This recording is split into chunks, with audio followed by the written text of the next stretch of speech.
Welcome to Inner Compass. I'm Shirley Hoekstra. Raise your hand if you know a hypocritical Christian. It is tiring hearing people talking about loving others but not living it. And today we'll be talking about a movement of people who are fighting for the world and not fighting off the world. And they are inviting us to join them. Find out more today on Inner Compass. From the campus of Calvin College, this is Inner Compass, exploring how people use faith and ethics to guide them through critical issues of today. My guest today is Gabe Lyons, founder of Q Ideas, a learning community that mobilizes Christians to advance the common good. He has written 2 books based on research about where the next generation of Christians is headed. The latest one is titled The Next Christians, The Good News About the End of Christian America. Welcome, Gabe. It's great to be with you, Shirley. A provocative title. Yeah, you know, it's a provocative time for Christians. We're in a moment where a lot of people don't really respect Christians, and Christians are losing confidence with what it is their faith really contributes to the world, and so it was time to talk about it. And you did the research, and you found out that people were a little embarrassed about associating with Christians as they knew them.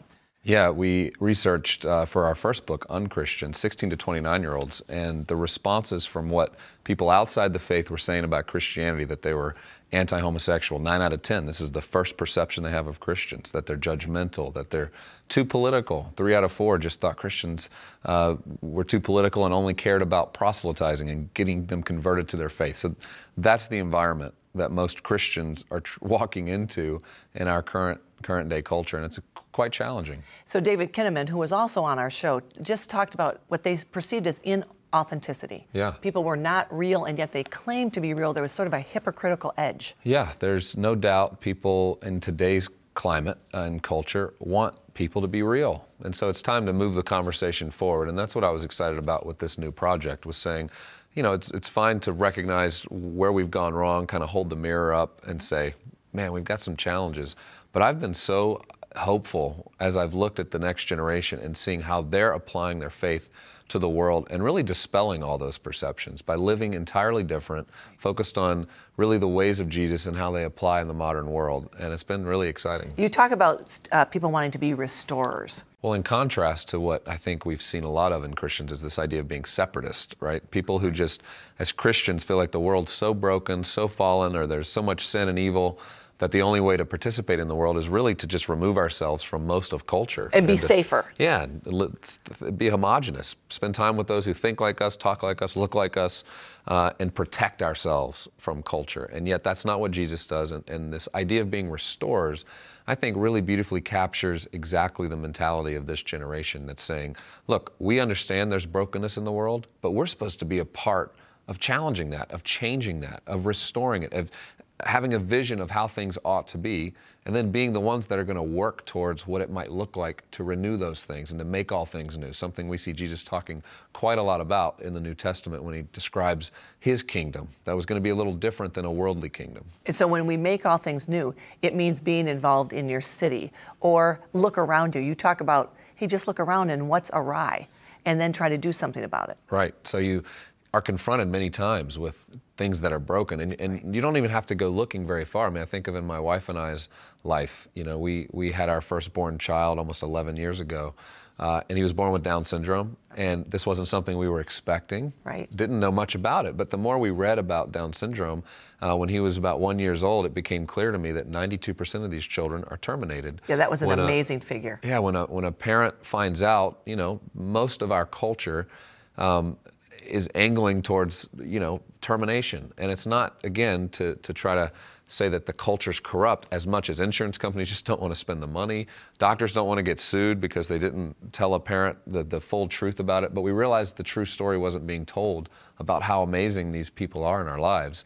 So we created a booklet. And what value they have to the community as a whole, right? Yeah, right. Exactly. They give so much. Maybe they don't look like us exactly. Yeah. Maybe they don't operate with such efficiencies as we think everybody should operate with. But it's a beautiful thing, and everybody really probably knows somebody with Down syndrome and has a picture in their mind of how joyful these people are in our lives. Anyway, we wanted to not just go and criticize that there was this problem. We wanted to create something, restore the right story, the proper story about what it really means to live life with a child with Down syndrome. So we and several friends created a book called Understanding a Down Syndrome Diagnosis that really told a story and showed photographs from babies all the way up into their 20s in full-time jobs, these individuals with Down syndrome really living out life. And when we did that, the response was amazing from doctors, geneticists, people who were saying, we've never had this kind of material to show to parents. So you really partnered with people who also had your same perspective but didn't have the tools in order to advance that story. Yeah, they didn't have the tools, and it was common ground we could all agree on. We didn't make it about not terminating your child. We made it about, let's tell a true story. There's not a true story out there right now about what life with these children is like. That's just a quick example, though, but of what restorers think like. They go, okay, I've been confronted with something that's not right, that's unjust, that's broken, that's not true. I'm going to use my talents to go create something tangible that expresses what the true and beautiful and good vision of this might look like. They're not offended. People are not saying, oh, I'm offended by that, I'm going to stay away. It's like, hey, there's something that could be better. Yeah, I think a typical response of fear can be to withdraw, offense. We want to protect ourselves, but that's the difference. Is this, not only this generation, but Christians just living in this time, all of us, are realizing we need to be provoked by this. Not provoked to just criticize, but provoked to create. Right. And to get engaged in every realm of society, not because we're just trying to shove our beliefs down everybody else's throats, but because we actually believe what Jesus has to say about our role in the world is really good for the world. It helps human flourishing. It helps the common good go forward. So you talk about all of us being able to be culture makers. What if I say, I'm not very creative, I don't know how to do that?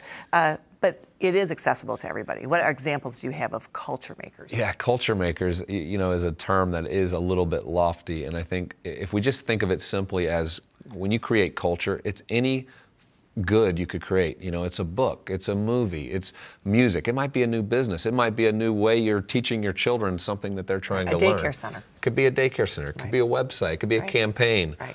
It's anything. It could be a garden in your own backyard. Okay, this is creating. This is cultivating, and I do think all of us have the ability to create. Many of us have buried that, but that deep down in our hearts, there's things that we love and would love to do, and we just need to push into that and realize that God really wants us to use those gifts to create things in our world that really paint a picture to others of how things ought to be. But you say, look, we don't have to slap a logo of God on all of these culture-making activities, that somehow people are going to see God in those. Do you find that's happening? Yeah, I mean, I think when we try to wear it on our sleeve all the time, there's no problem with giving glory to God for the things that we create. He instructs us to do that. But when we try to brand things with this label of Christian, I mean, this is not true or historic for the Christian faith. I mean, when you go way back and you look in the scriptures, you realize Christians wasn't something the Christians called themselves. It's what outsiders called them. They saw them living in a certain way, treating their neighbors in a way that was very countercultural.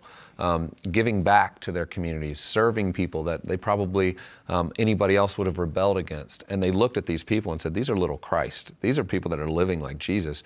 And so it was the outsider that called them Christian. So when we start going around calling ourselves Christian or labeling things Christian, we really are misusing the term because, as Rob Bell says, Christian is not a good adjective. It's a much better noun. And so when we just could think, what is it that I'm creating for the world? Let me just describe it that way so that everybody else can participate in it.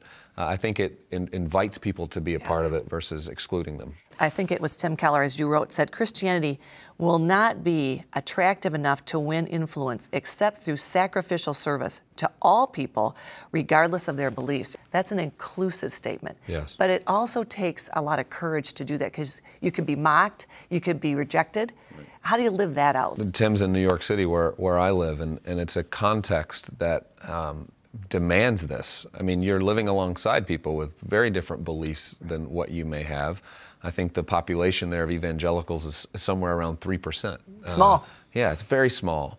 You're a minority in that setting. So, but beyond that, Jesus' call is for us to love our neighbors, not love this particular neighbor who believes the way you believe. It's this love to all people, no matter whether it's just the Christians or it's the Muslims or the Jewish community or atheists, agnostics, or anybody. And so practically, what that means is service, on my street, spending time with people who don't believe the way I believe, but who have real needs that I will go meet and serve. And it doesn't require that they be converted to the faith to do that. And I think many times that's where a lot of Christians get hung up. They're not secure in understanding that glory is brought to God when we do these kinds of acts of service. Yeah, John Stott, very respected evangelical, leader in the UK. He says it like this, that when we try to do good deeds in order to convert people, that our philanthropy stinks of hypocrisy.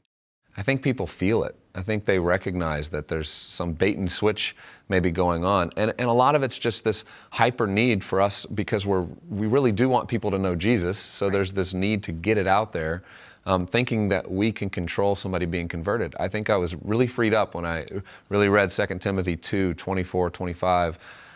Where, it's described that, it's not us that can have the words to convert the heart, but it's the Holy Spirit that converts the heart. And when we can feel that freedom, that sense that God's going to do His work and is asking us to be faithful where we're at. So one way that you write about is by building a particular kind of community. Not necessarily working in the community, although you say that too. But this is conducting our lives in such a way that people are amazed that you would be in relationship with people who told the truth to each other, who actually knew each other. Do you see examples of this really happening? Yeah, I mean, I have close friends in New York that we spend Friday mornings together in prayer and conversation about our lives, and we're very honest with one another about what we're seeing develop that maybe is going down the wrong path, how we're treating our wives, how we're raising our children, how we're treating the employees and people that we're working with or that work for us. Very honest conversations where we're very confrontive with love. And you can only do that in the context of a relationship where you know that person loves and accepts you. And wants the best for you. And wants the best for you. And they're not judging you because of what they're seeing, but they're willing to confront you when they see that you're doing something that's not up to par with what they know you really want to be doing. And so, we'll take the time to just go around the group on one of these mornings and hear what each person's doing, and then each person kind of speak in. And I call that kind of this high intensity feedback loop.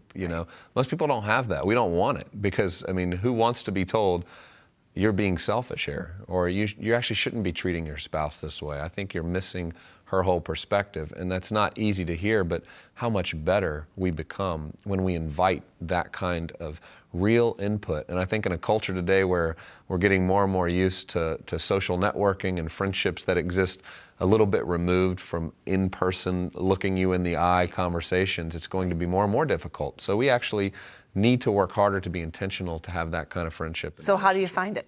You're in Manhattan, it's a busy place, people are pretty individualistic there as they are in most of the country. Yeah. How do you find that? It takes effort to invest in others, to not, again, just be looking for that, but to say, who are those I can come alongside and love and serve and get to know and listen to their stories and try to understand where their struggle is. People all around us are in the middle of crisis, and we don't always recognize that. We see the veneer. But when you get into people's lives, pretty quickly, they will start to describe to you what's really going on when they know you really care. Right. Christian or non-Christian. Yeah, and you take the time. This is in New York, that can be particularly difficult to take the time to go have coffee with somebody who needs a conversation. And so you have to build it into your schedule. It has to be something intentional. I know with my wife and I, we're very intentional about spending time with other couples where we feel like that kind of conversation can happen. And it's a rich thing when you know that the conversation can just go deep and go deep fast and not waste time on the superficialities of how are you doing and the niceties, but that we're willing to ask really difficult questions. People really do want to talk about it, but nobody usually asks the questions in an open environment where listening is going to be the response. Do you think that there's a danger of those groups becoming homogeneous? Yeah, right? For sure. Right. For sure. It's I mean, when you look even historically at the Christian faith, this is the thing you constantly have to work against, is this view of just being insiders and only spending time with those who think like you. And you look at how the faith grows, and it's usually this migration pattern. It's people who aren't part of the faith spending time with people who are of the faith, and over time maybe migrating to that faith because they're seeing it lived out. And so I think investing time and inviting people into those moments, and inviting them into your groups to have conversations, or over for meals, or to the playground or to the park, whatever it might be, just we have to be spending time with people outside the faith. And sometimes that's not as easy because it's more comfortable to hang out with those who already think the way you think. But I think that's the challenge today, is we got to get out of this comfort zone and realize that Jesus doesn't hang out in the comfort zone the whole time. He spends time with the disciples. He spends time with his Father. But he comes down from the mountain and he goes and meets people right where they're at and is able to engage them, have dinner with them, spend time with them. Right. And it's that tension and that rhythm that I think for centuries we all struggle with as the church, that we have to keep pushing into. What does that look like in the 21st century? When I read your book, something hit me that it was addressing the 18 to 30-year-old, but sometimes our churches are filled with people who are in their 80s and their 70s. They need community too. How do you suggest that this young group of people who want to be authentic, want to restore, actually care for a different kind of population? Yeah. People that they might not relate to at all. Yeah. How does that happen in the church? Well, more and more, I mean, we're going to see the need for the younger generation to be there to support, not only parents, but a boomer generation that more and more will be needing care and help and conversation, relationship. So I think that's a self-sacrifice kind of love that in the church we should be experiencing, not because the younger generation can help the older generation, let's say. There's a give and take there. Well, when you talk about listening and being in relationship with each other, I think that there's, in my own church, I can think of a number of older couples who the younger generation don't know their story at all. And yet they've been those kind of restoring kinds of people their whole lives. They don't brag about it, they don't shout about it. But when you get to know their stories, you're amazed. Right? They've lived in a small house in order to give away a lot of their money. They've adopted a schizophrenic person so that person would not be on the street. They've always visited people in prison. That's just been part of their lives, and they've been quiet, saintly people. Yeah. And that's the kind of stories that you need to know, because in some ways the restorer idea, the community idea, is this common grace idea is new for a generation.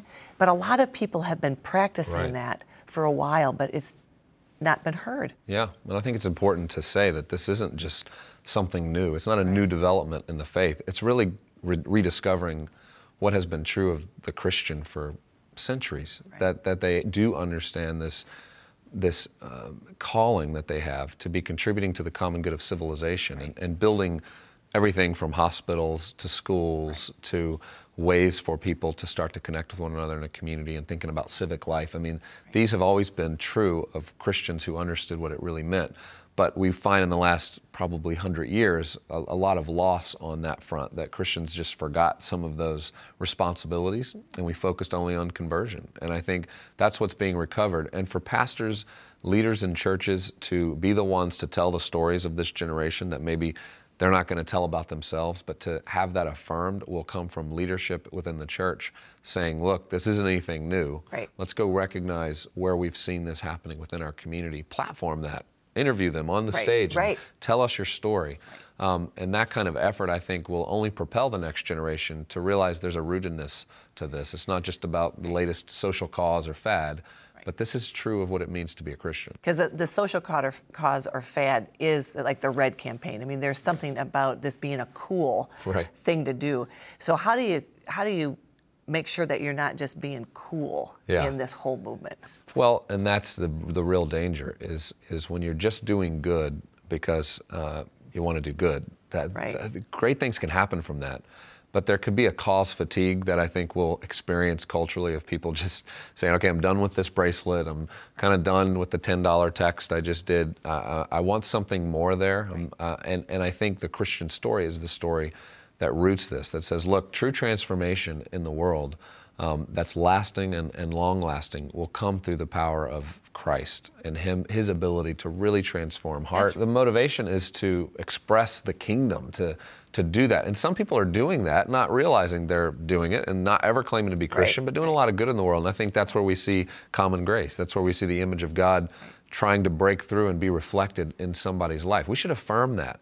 But as Christians, there's a deeper story to what's motivating that explains why we're driven towards this vision of how things ought to be, that it's really founded and rooted not only throughout Scripture, but just in this amazing narrative and story of God pursuing us and pursuing His creation. And looking forward, even at the end of Scripture, you look in Revelation, this idea of wanting to inaugurate a new world based on peace and love and justice, not strife and power and selfishness. And I think that's the vision here that's driving and motivating a new generation to realize they're not just there to do good. There's something deeper in our faith that calls us to do it. And don't you think that's why a person like Mother Teresa or William Wilberforce or the new interest in Bonhoeffer, don't you think that those people are tapping into that? Yeah. It's like, well, why? Mother Teresa, that was hard work, right? It was crummy work, smelly work, difficult work. And yet she is really known today as a radical person who said, I'm going to love that person. And again, it didn't matter what their faith was. You come to the House of the Dying in India, you are taken care of. And so she stands as this sort of beacon, and her order stands as this sort of beacon. People travel to see it. Because they want something radical like that. I mean, and we look back and almost you could perceive that Mother Teresa or Bonhoeffer or Wilberforce were pursuing a platform, or they were big names and all that, because in our culture today, to do that kind of work, we almost think it comes with a sense of fame, or a sense that we have to be known about, or everybody has to see what I'm doing and I have to tweet it or put it up on my profile. And the reality is those people were just faithful. There was a unique thing in front of them that was broken. They went and responded, and they did it really in the quiet of their own community, working hard on it. And now we look back, in some cases with Wilberforce, almost 2 centuries, to say, wow, what a community. And how unique that's a point in history that we recognize, but we almost have 200 years where we don't have as many of those stories that are being told. And I think we should draw inspiration from that for this generation to say, look, we're at a new opportunity in our culture. There's a lot broken. There's a lot of questions people have about where our economy is going, about how we're going to kind of get back to this place that maybe America once was. A lot of people are searching for solutions, and it's a new opportunity for us to all respond and say, look, we have a vision for how it ought to be. We're going to work towards getting us there. And partly it's deciding where you live, where you put down roots, where you're going to persevere. And you're right, it's not about the kitchen, it's not about the house. What are the criteria for deciding where you're going to live and where you're going to work? Stephen Garber says, choose your neighbor before you choose your home. It's a priority on saying we want to live with this group of people in community. I know for us, moving to New York City was a step in that direction. 2 other families moved at the same time. We all said, let's do this. We joined a church of people who for a few years had been before us, and living life within Manhattan and trying to understand that context. And I have found in New York City specifically, the reliance we have on one another is so much higher than it needed to be when I lived kind of in a suburban context and I could kind of make it on my own. I can't do that in New York. We need one another, not only to share in watching our children while we can do different things, but also just purely in the emotional support, the working through the system, like how this works, how it doesn't work. And so I think proximity becomes a big piece of community. Oftentimes we hear churches and Christians saying we need to be in community, and they don't realize that community really only forms when we work together. It's not something you can just create or manufacture by sitting in a circle and talking. It actually will come when you have some common goal you're working towards. Right. And you realize the friends that you talk to the most probably right now are the ones you're probably working on something together with, not just family members or old friends that you can't ever quite find the time to catch up sometimes with your old friends. You're in community with the people you're doing things with. I think that the busyness of life is actually distracting us from what is really going to be the meaningful parts of our lives. Yeah. So how do you slow down? Well, we have to manage, I think our technology is one piece of it. We have to be grounded. We have to have practices in our life that keep us rooted in the true story that we're trying to live out. And there's no question that in in today's culture, a couple of practices that I think are quite countercultural, but that contribute to that. One is practicing the Sabbath, just saying, look, 1 out of 7 days, I'm turning it all off. I'm not responding to the emails, the text, and I'm not going to work. Whatever is work for me, I'm not doing it today.